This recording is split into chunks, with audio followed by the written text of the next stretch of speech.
後來繼續來看中華二水百年的古廟是碧雲禪寺，過去因為產權的問題，一度將做五車的強山廟。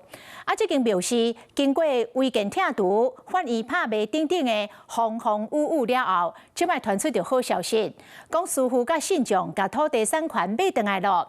目前上大的願望就是重建道場。廟寺附近土工拉開土卡，樓梯也攏是垂直啦。把當地頭前的建築變甲當地倒壁，現場路蒼蒼。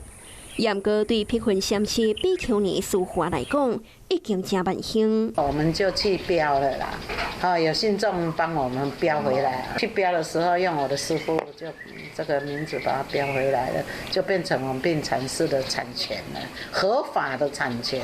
經過風風雨雨，在信眾的鬥相共下，師傅成功將碧雲禪寺的土地產權買到回來。在中華二水的碧雲禪寺歷史真久，在1921年創建，整體建築融合傳統加日本風格，也仿列做古蹟。一直到2001年，因為建廟限入去予法院拍賣違紀，2011年廟就去予建商魏明進侵佔，廟才就去予改建，甚至掛中國的五星旗。一直到2018年，才去予中華縣政府強制拆除。